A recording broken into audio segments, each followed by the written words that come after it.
Salam dan salam sejahtera. Kita bertemu lagi di dalam Injil Yohanes bab yang kelima ayat 30 sampai 47. Sambungan kesaksian Yesus tentang dirinya, ya. Ini sambungan, ya. Jadi ayat ke-30 sehingga 47 itu memberikan kita 4 perkara penting yang kita harus tahu tentang kesaksian Yesus. Jadi di sini kita lihat mulai dari ayat ke-30 itu kita baca, ya, 30 hingga ke-36. Aku tidak dapat berbuat apa-apa dari diriku sendiri. Aku menghakimi sesuai dengan apa yang aku dengar dan penghakimanku adil. Sebab aku tidak menuruti kehendakku sendiri, melainkan kehendak Dia yang mengutus aku. Kalau aku bersaksi tentang diriku sendiri, ya, ingat, maka kesaksianku itu tidak benar, dia kata. Ada yang lain yang bersaksi tentang aku, dan aku tahu bahwa kesaksian diberikannya tentang aku adalah benar, ya, benar.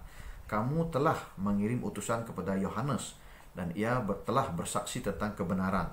Tetapi aku tidak memerlukan kesaksian dari manusia, namun aku mengatakan hal ini supaya kamu diselamatkan.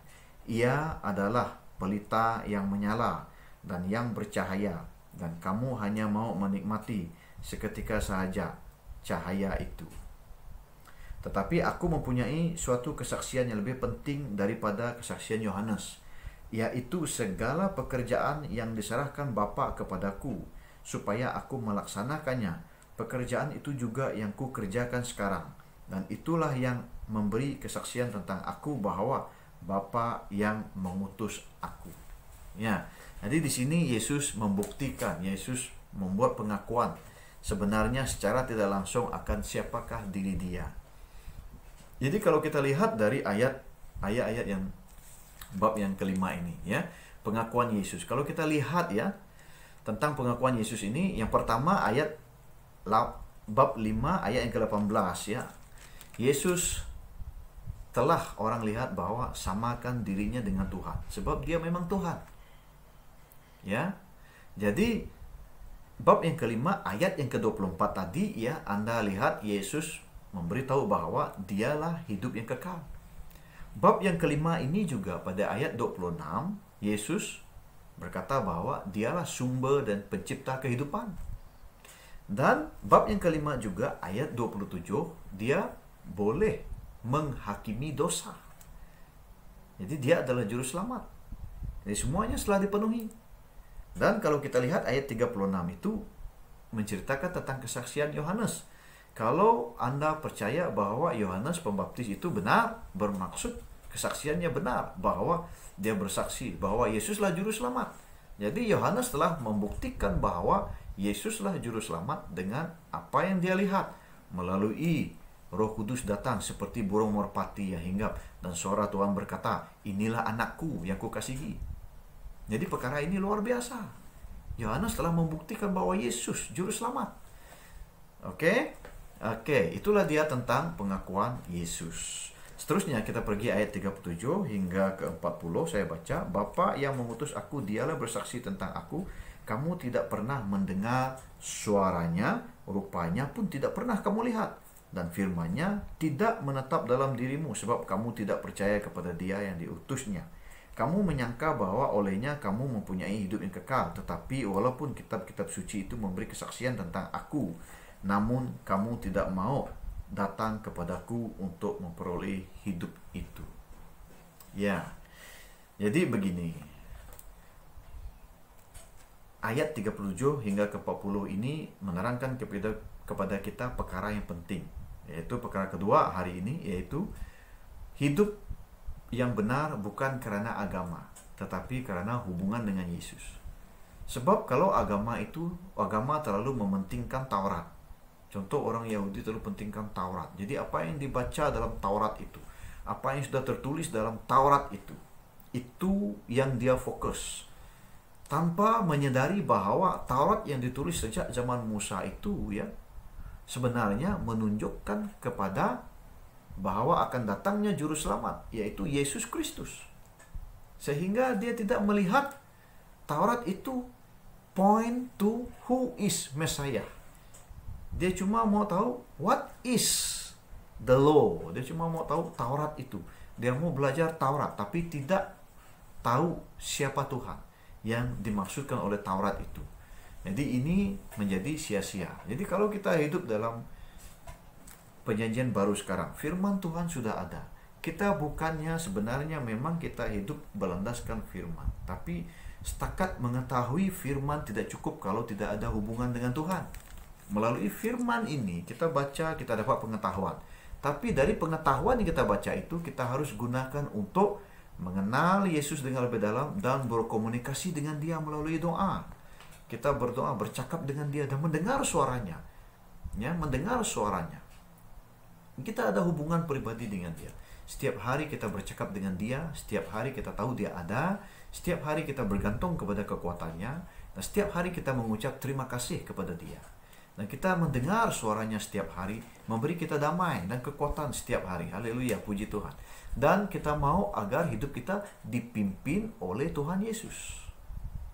Terpujilah nama Tuhan Yesus Kristus. Ya, jadi kalau kita lihat hubungan dengan Tuhan itu adalah sesuatu yang sangat penting. Jadi kita tidak hidup berlandaskan agama dan pengetahuan semata-mata. Kita hidup mesti ada hubungan dengan Tuhan. Haleluya, puji Tuhan. Ini menentukan keselamatan kita. Ya, haleluya.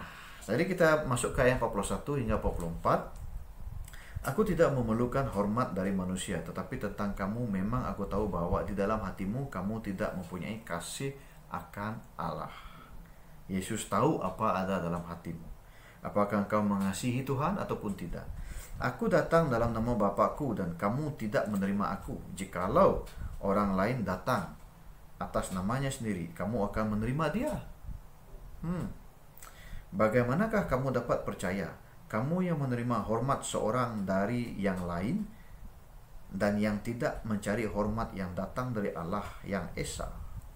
Jadi kita lihat, Tuhan sebenarnya melihat manusia lebih mencari hormat di kalangan manusia, tetapi tidak mencari pujian dari Tuhan sendiri. Oleh itu, pujian dari Tuhan lebih baik daripada pujian daripada manusia. Dan kadang-kadang bila kita melakukan pekerjaan Tuhan, kita kena tahu, kita melakukan untuk kemuliaan Tuhan. Mendapat pujian dari Tuhan, bukan dapat pujian dari manusia. Karena manusia, pujian manusia itu boleh membuatkan seseorang itu bangga diri. Akhirnya, Yesus juga pernah memberi pesan, orang yang sudah menerima pujian di dunia dan merasa bangga akan itu, upahmu sudah kau terima, maka tidak ada upahmu untuk surga. Jadi orang yang mau mencari upah di surga, biarlah Tuhan melihat segala yang kau lakukan, tak perlulah engkau menunjuk-nunjuk, karena segala yang baik Tuhan sudah rekod di sana untuk hadiah kita, baik di dunia ataupun bila kita sudah kembali bersama Dia. Ini semua karena Tuhan tahu dan Tuhan ingin dimuliakan dalam hidup kita. Fokus kepada Tuhan terlebih dahulu, tak perlu cari pujian orang. Ya, walaupun memberitakan Injil ini suatu perkara yang tidak glamour, malah sering ditentang, tapi engkau lakukanlah karena Anda tahu bahwa biarlah apa orang kata, tapi yang penting apa Tuhan kata. Biar apa orang fikir, yang penting apa Tuhan fikir. Ya, karena kita hidup karena Tuhan. Ingat, tanpa Tuhan kita tiada siapa-siapa. Dan seterusnya kita lihat di sini perkara keempat yang kita belajar dari firman ini adalah tentang pengikut Musa. Pengikut Musa. Ayat 45 hingga 47 saya baca. Jangan kamu menyangka bahwa aku akan mendakwa kamu di hadapan Bapa. Yang mendakwa kamu adalah Musa, yaitu Musa, yang kepadanya kamu menaruh pengharapanmu. Sebab jikalau kamu percaya kepada Musa, tentu kamu akan percaya juga kepadaku, sebab ia telah menulis tentang aku. Tetapi jikalau kamu tidak percaya akan apa yang ditulisnya, bagaimanakah kamu akan percaya akan apa yang kukatakan? Jadi di sini tak perlu Yesus jadi hakim. Kalau Musa sendiri jadi hakim pun manusia, Musa itu akan melihat bahwa orang-orang Farisi ini silap. Karena Musa sendiri telah menulis dalam banyak, ya, ada beberapa tulisannya yang menunjuk kepada kedatangan Yesus sebagai juru selamat. Contohnya dalam Bilangan 24 ayat 17. Ya. Dia berkata tentang Yesus, dari keturunan Daud, bintang timur. Ya, dia ceritakan tentang itu, tentang Yesus. Jadi Musa menulis tentang Yesus. Kalau Anda dikatakan seorang pengikut Musa, Anda harus percaya kepada Yesus. Inilah maksud Yesus. Karena kalau Musa datang ke dunia ini, hidup Musa akan marah. Musa akan tidak berpuas hati. Musa akan menghakimi mereka, berkata, kamu silap, karena kamu harus ikut Yesus. Tapi mereka tetap dengan pendirian mereka. Karena mereka hanya gunakan Taurat itu untuk status dan kepentingan sendiri. Kepentingan jadi lebih penting daripada mengikut Tuhan. Inilah masalah dalam pelayanan. Kalau terlalu fokus untuk majukan pelayanan, apa yang terjadi adalah boleh bermusuh dengan orang lain yang ada pelayanan sepertimu. Apa yang terjadi juga, Anda akan lebih mengambil hati manusia, lalu berkhotbah, memberitakan firman yang menyedapkan hati. Tidak ada kekudusan, tidak menceritakan akhir zaman, tidak menceritakan agar roh berjaga-jaga dan sentiasa bersedia untuk ke surga. Rapture boleh terjadi anytime. Jadi perkara ini tidak dikhotbahkan. Jadi oleh sebab itu banyak jemaat gereja tidak tentu haluannya. Jadi di sini kita lihat kalau terlalu fokus kepada gereja, pelayanan juga tidak benar. Walaupun Anda melayani di gereja, fokusmu harus kepada Yesus. Walaupun Anda melayani sebagai apa saja tanggung jawabmu di gereja itu, fokusmu harus kepada Yesus, bukan semata-mata apa yang engkau lakukan, tapi fokus kepada Yesus. Haleluya, puji Tuhan. Haleluya. Yes, praise the Lord. Saya ada kesaksian di mana istri saya tidak pernah memimpin praise and worship.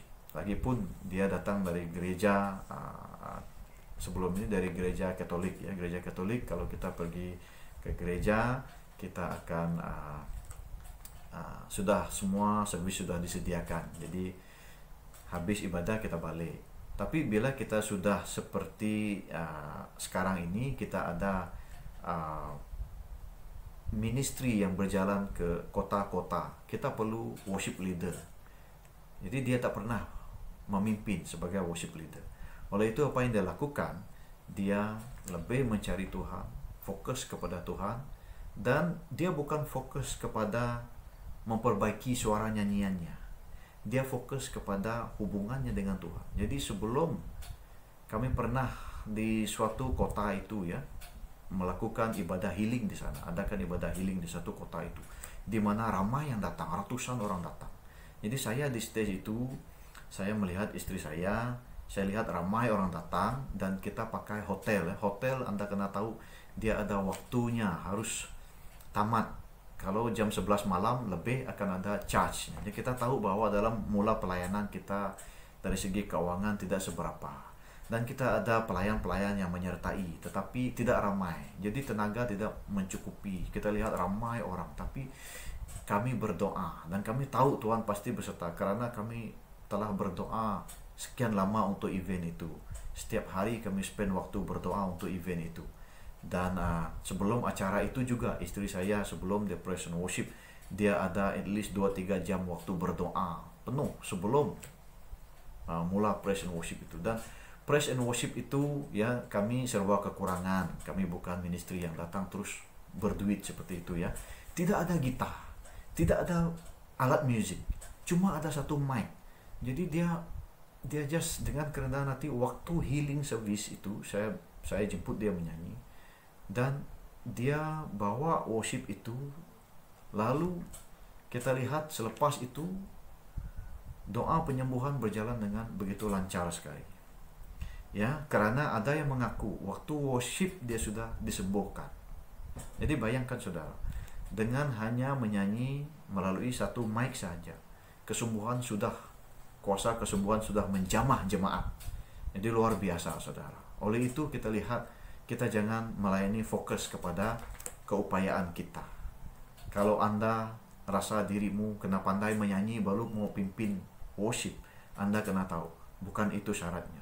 Syaratnya adalah berapa lama waktu yang kau mau spend bersama Tuhan Yesus sebelum engkau melayani. baik engkau jadi usher di gereja, baik engkau jadi tukang sapu di gereja pada hari itu, ataupun tugasmu mencuci tandas di gereja. Kau harus berdoa sepenuhnya, mungkin 1 jam 2 jam sebelum datang ke gereja. Sebab ibadah bukan bermula di gereja. Bila orang kata ibadah bermula dari gereja, itulah sebabnya orang datang ke gereja bercerita, bergosip sebelum ibadah bermula. Tapi kalau kita tahu bahwa ibadah bermula sebelum waktu gereja itu, bermula dari rumah, 2 atau 3 jam Anda sudah bangun awal, meditate firman Tuhan, berdoa, lalu Anda datang ke gereja. Di gereja karena Anda sudah steady, sudah standby, rohmu sudah ready. Engkau tak akan minat untuk bercakap dengan sesama manusia. Engkau lebih minat untuk beribadah. Kau tak mau minat dengan perkara-perkara. Sebab bila orang berkumpul, dia akan cerita apa jadi semalam, perkara yang lepas. Ya, anda datang ke gereja harusnya diam dan bersedia untuk beribadah. Begitulah kita tetapkan gereja kita. That's why gereja kita bila sudah mula buka, semua yang datang tidak bercakap benda yang penting saja. Selebihnya kalau tidak penting tak payah cakap. Duduk berdoa, tunggu ibadah bermula. Ya, fokuskan kekudusan, fokus kepada Tuhan. Oke, haleluya, puji Tuhan. Jadi inilah yang terjadi. Di zaman ini orang Farisi fokus lebih kepada keagamaan mereka, tidak fokus kepada Yesus. Jadi kita fokus kepada Yesus. Biar Tuhan pakai kita dengan luar biasa dalam nama Tuhan Yesus Kristus. Saya percaya Anda diberkati. Haleluya. Amin. Amin. Yes.